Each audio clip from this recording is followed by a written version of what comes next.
بسم اللہ الرحمن الرحیم۔ وہ شدید کمزوری کے باعث کرسی سے نیچے ڈلکنے لگا۔ بلی نے آگے بڑھ کر اسے تھام لیا، اسے سہارا دے کر بستر پر پہنچا دیا۔ اس کی آنکھیں کھلی تھیں اور وہ بے تکی باتیں کرتے ہوئے پھٹی پھٹی آنکھوں سے ادھر ادھر دیکھ رہا تھا۔ بلی ڈونا اس جگ کے تمام جوس کو باتھ روم کے بیسن میں ڈال کر جگ اور دونوں گلاسوں کو اچھی طرح دھونے لگی تاکہ جے رانگا کے خاص ماتحتوں کو کسی طرح کا شبہ نہ ہو۔ ان احتیاطی تدابیر پر عمل کرنے میں سے تقریباً 10 منٹ لگے۔ 10 منٹ بہت ہوتے ہیں۔ اتنی دیر میں بیڈ روم کا دروازہ کھلا، ایک دوسرا جے رانگا وہاں آیا۔ وہ اصل جے رانگا کی ڈمی تھا۔ اس نے بھی وہی لباس اور وہی انگوٹھی پہنی ہوئی تھی۔ جو کمزور اور پاگل سا بنا ہوا تھا وہ اٹھ کر بیٹھ گیا، بستر سے اتر کر بیڈ روم سے باہر چلا گیا۔ بیڈ روم میں آنے والا بستر پر لیٹ کر آنکھیں بند کر کے جیسے سونے لگا۔ بلی نے وہ شیشی لباس کے اندر سے نکال کر اس کی دوا بھی واش بیسن میں پھینک دی۔ اس شیشی کو اچھی طرح صاف کر کے اسے ڈسٹ بن میں ڈال دیا۔ باتھ روم میں اور بیڈ روم سے تمام سازشی نشانات مٹا دیے۔ جے رانگا کو دیکھا، اس کی آنکھیں بند تھیں مگر وہ کمزوری کے باعث کرا رہا تھا۔ بلی نے اس کے ایک خاص ماتحت کو بلایا اور کہا، پتہ نہیں مسٹر رانگا کو اچانک کیا ہو گیا ہے، انہوں نے یہاں ایک دوا کھائی تھی، اس کے بعد یہ حالت ہو گئی ہے۔ خاص ماتحت نے جے رانگا کو معائنہ کیا، پھر دوسرے ملازم کو بلا کر حکم دیا، گاڑی پورچ میں لاؤ، ماسٹر کو فوراً ہسپتال لے جانا ہوگا۔ ایک ملازم دوڑتا ہوا گیا، دوسرے ملازمین اس ڈمی جے رانگا کو بیڈ روم سے باہر لے گئے۔ بلی ڈونا اس کمزور شکار کے دماغ میں پہنچ کر اس کے خیالات پڑھنا چاہتی تھی، لیکن نیم پاگل پن کے باعث اس کے دماغ میں مختلف قسم کی سوچیں گڑبڑ ہو گئی تھیں۔ وہ اس کے دماغ سے صحیح باتیں معلوم نہیں کر سکتی تھی۔ حالانکہ وہ پاگل تھا اور نیم پاگل تھا، اصل جے رانگا اس کے دماغ میں رہ کر مختلف خیالات کو گڈ مڈ کر رہا تھا۔ بہت پہلے تنمیمی عمل کے ذریعے اسے جے رانگا بنا چکا تھا۔ جب وہ نارمل ہوگا اور بلی اس کے خیالات پڑے گی تو اسے اصل جے رانگا ہی سمجھے گی۔ جس ہسپتال میں اسے پہنچایا گیا، اس کا ڈاکٹر بھی جے رانگا کا معمول اور تابع دار تھا۔ اس نے جے رانگا کی مرضی کے مطابق کہا، مریض نے کوئی غلط دوا کھا لی ہے جس کا اثر دماغ پر پڑا ہے، یہ ٹریٹمنٹ کے بعد نارمل ہو جائے گا۔ جے رانگا دوسری صبح کی فلائٹ سے افریقہ کے ایک شہر سن سٹی کی طرف روانہ ہو گیا۔ دنیا کے سب سے قیمتی اور نایاب موتی کے آگے بلا بلی ڈونا کی کیا قیمت ہو سکتی تھی؟ وہ حسن کا شدائی تھا مگر صرف ایک رات کے لیے۔ اس کے بعد اسے ڈمی جے رانگا کے حوالے کر چکا تھا۔ دنیا کی حسین سے حسین عورت بھی اپنی عمر کے مرحلے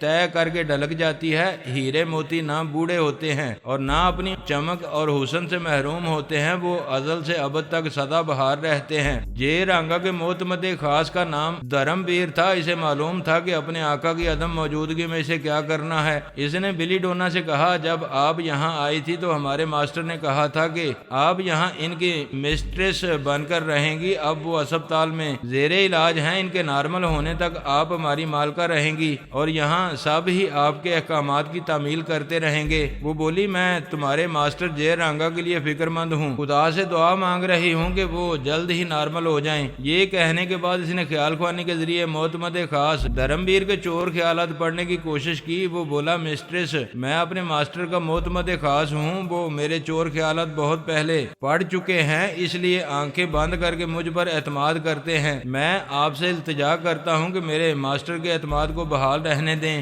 اور میرے دماغ میں نہ آیا کریں۔ ٹھیک ہے، تم ان کے معتمد خاص ہو، میں بھی تم پر بھروسہ کروں گی۔ وہ جیب سے ایک چابی نکال کر اس کی طرف بڑھاتے ہوئے بولا، اس محل کی تمام چابیاں میرے پاس رہتی ہیں، یہ ایک چابی اسی چور دروازے کی ہے جس کے پیچھے تہہ خانے میں نایاب جواہرات کا ذخیرہ ہے۔ یہ صرف ماسٹر کے پاس رہتی ہے، ان کے نارمل ہونے تک یہ آپ کے پاس رہے گی۔ وہ خوش ہو کر بولی، تم نے خزانے کی یہ چابی دے کر ثابت کر دیا ہے کہ واقعی تم بھروسے کے قابل ہو۔ میں تم پر اعتماد بھی کروں گی اور تمہاری عزت بھی کرتی رہوں گی۔ وہ دونوں ہاتھ جوڑ کر سر جھکا کر چلا گیا۔ بلی نے بیڈ روم کے دروازے کو اندر سے بند کیا، پھر خوشی سے اچھل کر بستر پر اوندے منہ گر پڑی۔ دنیا میں نایاب ہیرے موتی کہاں کہاں ہیں، ان کا سراغ ٹیلی پیتھی کے ذریعے لگانے میں برسوں گزر جاتے ہیں۔ بلی کو صرف ایک رات میں ان نایاب جواہرات کا ذخیرہ مل گیا تھا، یہ اس کی خوش قسمتی تھی۔ دوسری خوش قسمتی یہ تھی کہ آئندہ رپوش اور محفوظ رہنے کے لیے اسے جے رانگا کا محل، تربیت یافتہ ماتحت، مسلح گارڈز اور ایک معتمد خاص دھرم ویر مل گیا تھا۔ اس نے پہلی ہی رات اسے خزانے کی چابی دے کر اس کا اعتماد حاصل کر لیا تھا۔ 2 دن بعد بعد ڈمی جے رانگا کی جسمانی قوت اور دماغی توانائی کسی حد تک بحال ہونے لگی۔ اس نے ہوش و حواس میں رہ کر بلی ڈونا سے باتیں کی۔ بلی اس رات اس کے ساتھ ہسپتال کے کمرے میں رہی۔ جب وہ سو گیا تو اس کے دماغ میں پہنچ کر ترمیمی عمل کرنے لگی۔ اس عمل کے ذریعے اس نے ہر پہلو سے اس کے دماغ کو اپنے شکنجے میں لے لیا۔ اس دوران میں اس کے دماغ سے پتہ چلا کہ دوا کی زیادہ مقدار کے باعث وہ ذہانت اور ٹیلی پیتھی کی صلاحیت سے محروم ہو چکا ہے۔ بلی ڈونا نے یہ طے کر لیا کہ وہ آئندہ بھی اس کے اندر پہنچتی رہے گی اور اسے ٹیلی پیتھی کے علم سے محروم رکھتی رہے گی، جبکہ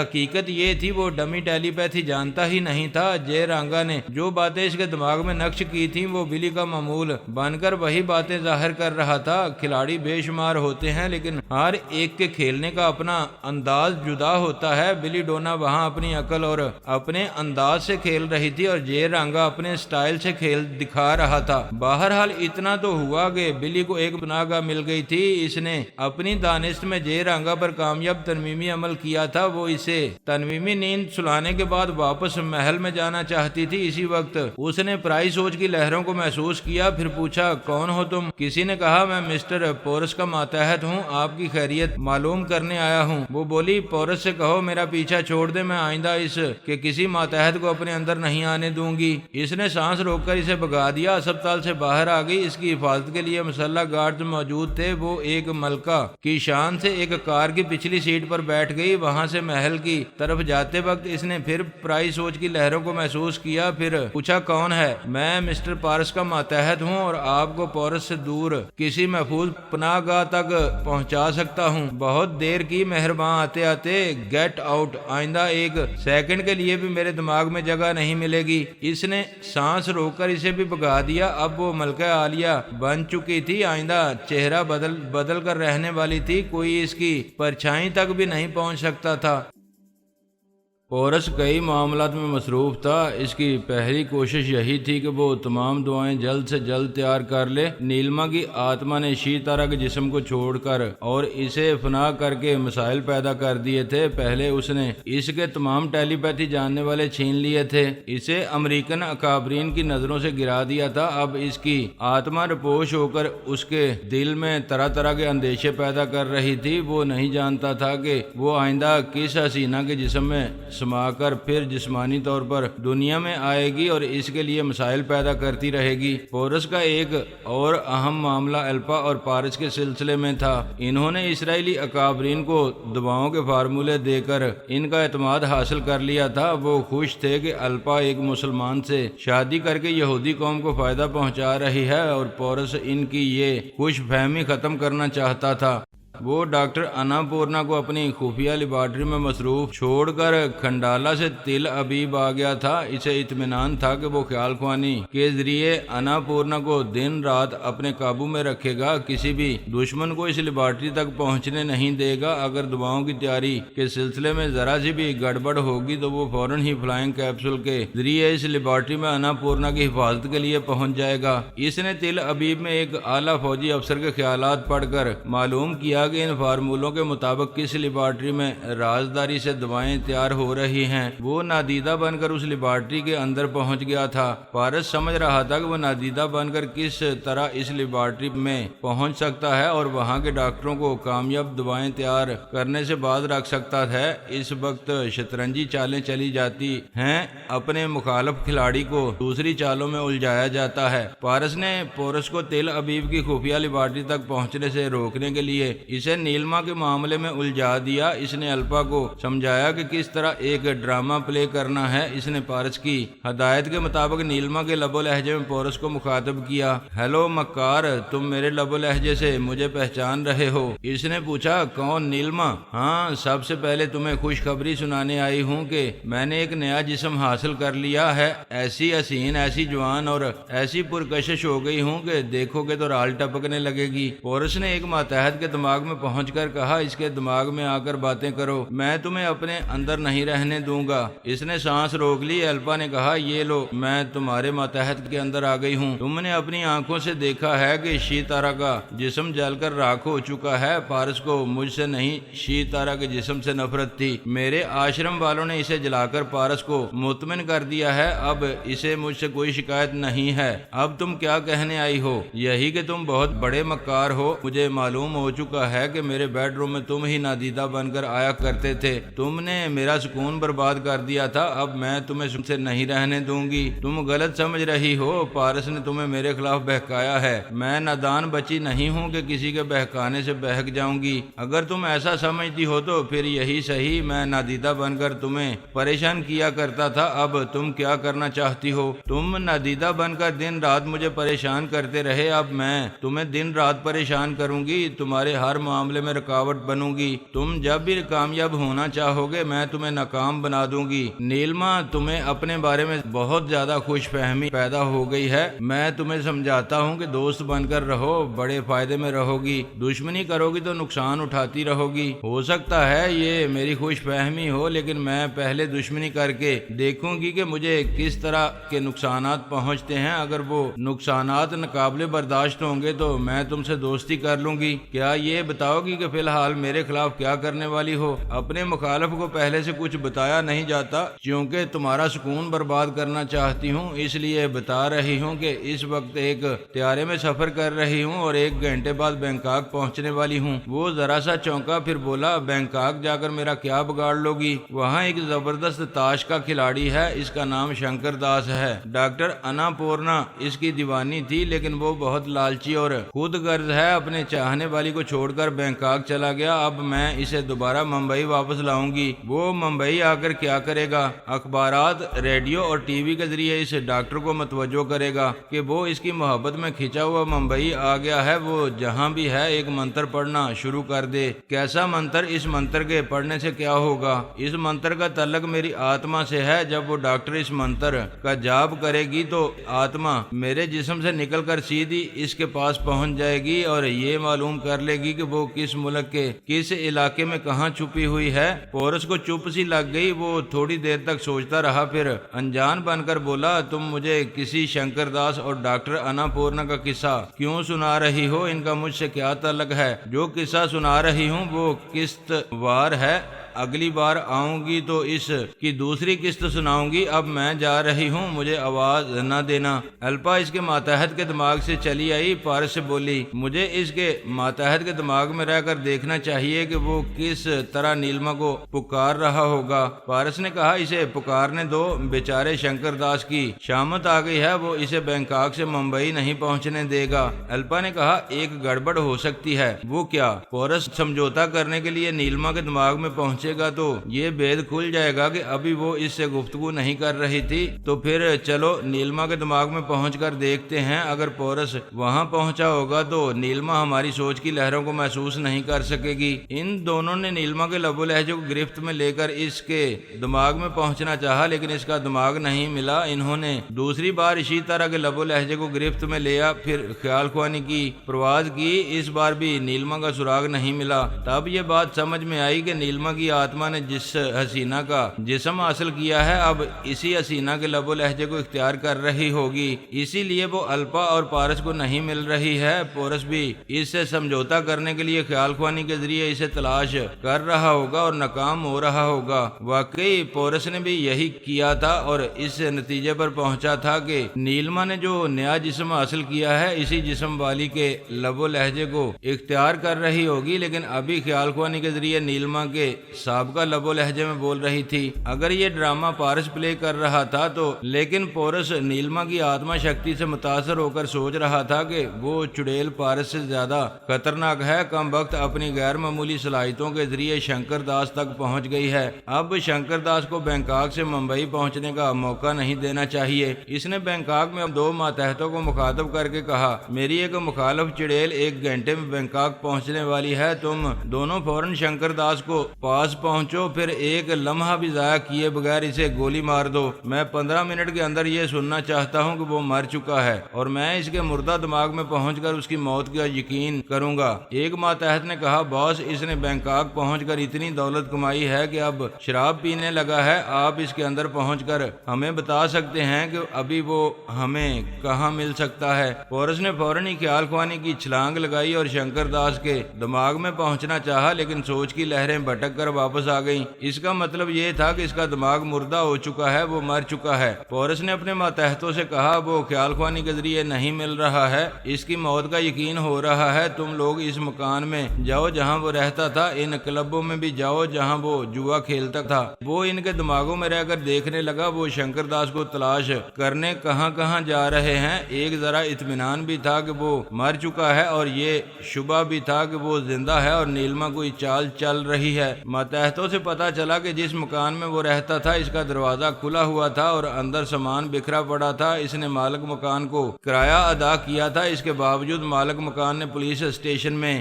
رپورٹ درج کرائی تھی کہ اس کا کرایہ دار لاپتہ ہے۔ وہ جن کلبوں میں جوا کھیلنے جایا کرتا تھا وہاں کا اسٹاف اسے اچھی طرح جانتا تھا۔ انہوں نے بتایا کہ وہ پچھلی 2 راتوں سے کھیلنے نہیں آیا ہے۔ پورس نے خیال خوانی کے ذریعے امیگریشن آفس کے متعلقہ افراد کے دماغوں میں پہنچ کر پچھلے 2-3 دنوں کے ریکارڈز چیک کرائے۔ پتہ چلا شنکر داس نے انڈیا واپس جانے کے لیے ویزا میں واپسی کی مہر نہیں لگوائی ہے، اس کا مطلب تھا وہ بینکاک سے باہر نہیں گیا ہے، اسی شہر میں مارا گیا ہے۔ پورس اس کی موت کا یقین نہیں کر سکتا تھا کیونکہ نیلما اس کے ذریعے ڈاکٹر انا پورنا تک پہنچنا چاہتی تھی جو اس کے لیے رازداری سے دعائیں تیار کر رہی تھی۔ اس نے ماتحتوں سے کہا اسے تلاش کرو، اس پر تنویمی عمل کر کے اس کے لب و لہجے کو بدل دیا گیا ہے، اسی لیے میں اس کے دماغ میں پہنچنے میں ناکام ہو رہا ہوں۔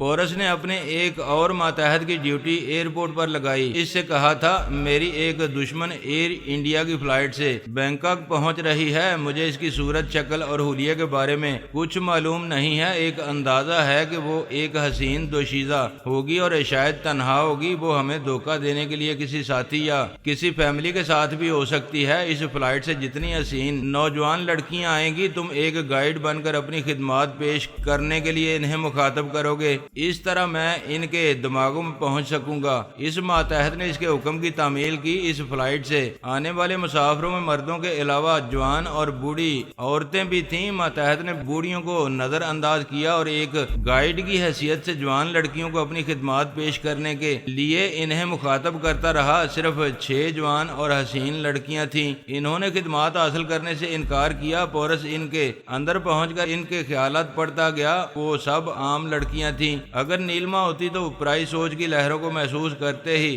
سانس روک لیتی۔ تب پورس نے یہ سوچا اسے صرف جوان اور حسین لڑکیوں کو چیک نہیں کرنا چاہیے تھا، نیلما کسی بوڑھی کے بیس میں بھی آ سکتی ہے۔ اس نے ماتحت سے پوچھا کیا اس فلائٹ سے کوئی تنہا بوڑھی عورت آئی تھی؟ یس باس، ایک بوڑھی ایک چھوٹے سے اٹیچی اٹھائے میرے سامنے سے گزر گئی ہے، جاؤ دوڑو اور دیکھو، وہ عمارت کے باہر یا پارکنگ ایریا میں ہو سکتی ہے۔ وہ دوڑتا ہوا عمارت کے باہر گیا، دور تک نظریں دوڑائیں، پارکنگ ایریا میں اور ٹیکسی اسٹینڈ پر بھی گیا، لیکن وہ جا چکی تھی۔ اسے کہتے ہیں شطرنجی چال، مخالف نقصان پہنچانے والی چال چل رہا ہو تو اپنے بچاؤ کے لیے اسے دوسری چال میں الجھا دیا جاتا ہے۔ فی الحال نہ کوئی نیلما تھی اور نہ وہ بینکاک گئی تھی، ابھی وہ اپنی آتما کے ساتھ کہاں تھی یہ کوئی نہیں جانتا تھا۔ بابا صاحب کے ادارے کے ایک ٹیلی پیتھی جاننے والے نے پارس کو صرف ڈاکٹر انا پورنا کے بارے میں بتایا تھا، بعد میں اس کے یہ معلومات بھی فراہم کی کہ شنکر داس نامی باڈی بلڈر اور جواری بینکاک میں ہے۔ اس نے محض سطحی معلومات فراہم کی تھیں۔ انہی معلومات کے ذریعے الپا اور پارس نے پورس کو شنکر داس کے سلسلے میں بینکاک تک دوڑا دیا تھا تاکہ وہ اسرائیل کی لیبارٹری میں تیار ہونے والی دواؤں تک نہ پہنچ پائے۔ پورس اب ایسا نادان بھی نہیں تھا، اتنی بھاگ دوڑ کے بعد سوچنے لگا یہ کیا ہو رہا ہے، کیا نیلما دوبارہ رابطہ کرے گی، وہ صرف میرے پیچھے کیوں پڑی ہے۔ وہ موجودہ حالات پر غور کرنے لگا۔ عقل نے سمجھایا فی الحال نیلما کا سب سے بڑا دشمن فرحاد علی تیمور ہے، کیونکہ اسی نے اس کے پوتے کو قتل کرایا تھا۔ پہلے وہ قتل کا بدلہ لے گی یا خواہ مخواہ میرے پیچھے پڑ جائے گی۔ پھر اس نے دوسرے پہلو سے سوچا، جس طرح میں نہیں چاہتا کہ الپا اور پارس کے پیش کردہ فارمولوں کے مطابق اسرائیل میں کامیابی جب اسے دعائیں تیار ہوں